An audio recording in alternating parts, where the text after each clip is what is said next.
এবছর আমার বার্থডে উপলক্ষে একটা গ্র্যান্ড পার্টি রেখেছিলাম। আর সেই গ্র্যান্ড পার্টিতে কারা কারা এসেছিল জাস্ট ওয়েট করো বন্ধুরা, দেখতে পারবে। অবশ্য তোমরা গুড্ডুকে দেখে বুঝেই গেছো যে এই পার্টিতে কারা কারা আমন্ত্রিত ছিল। আমার অ্যাকচুয়ালি খুব ইচ্ছে ছিল যে আমার 16 ফেব্রুয়ারিতেই আমি এই বার্থডে ট্রিটটা দিই ওদেরকে, কিন্তু কিছু সমস্যা থাকার দরুন আমি সেটা দিতে পারিনি। তাই এটা বিলেটেড আমার বার্থডে সেলিব্রেশন হচ্ছে।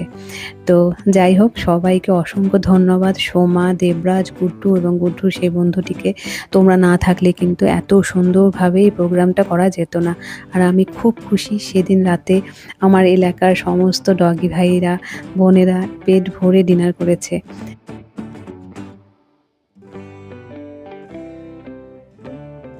তো বন্ধুরা, তোমরা তো সোমাকে সবাই চেনো, আমার খুব ভালো বন্ধু। ও কিন্তু অ্যানিমেলদের ক্রেজ চালায়। তো তোমাদের যাদের বাড়িতে পোষ্য আছে, তোমরা তোমাদের কোনো আর্জেন্ট কাজে হয়তো ওকে রেখে যেতে পারছো না, বা তোমরা ফ্যামিলি নিয়ে কোথাও ঘুরতে যেতে পারো না, কারণ এটা ইম্পসিবল ব্যাপার। বাড়িতে একটা পোষ্য থাকলে তাকে একা রেখে কেউই যেতে পারবে না। তো তোমরা কিন্তু নির্দ্বিধায় তোমাদের পশুটিকে একদম চিন্তাহীনভাবে ওর কাছে রেখে যেতে পারো, কারণ ও কিন্তু খুব ভালো মতো যত্ন সহকারে স্নেহ ভালোবাসা দিয়ে তাকে রেখে দিতে পারবে। আর ও এই কাজই করে।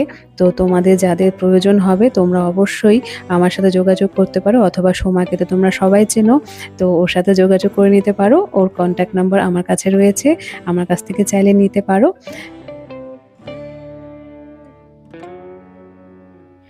আমি ভগবানের কাছে প্রার্থনা করি, ভগবান যেন আমাকে আরও ক্ষমতা দিক। আমি যেন এদের জন্য আরও অনেক বেশি করে যেতে পারি। জীবনের শেষ দিন অবধি যেন আমি এদের জন্য করে যেতে পারি। সত্যি বলতে আমি এদেরকে খুব ভালোবাসি। তবে আমি এটা কখনোই বলবো না যে আমি একজন অ্যানিম্যাল লাভার, কারণ আমি একজন নন ভেজিটেরিয়ান। তো সুতরাং আমি আমার নিজেকে কখনোই অ্যানিম্যাল লাভার বলতে পারি না। তবে আমি এই ডগিস ভাই বোনদের ভীষণ ভালোবাসি। তাই জন্য আমি এদেরকে ভাই বোন বলে ডাকি। আমার বাড়িতেও একটি আছে, তার নাম হচ্ছে রকি।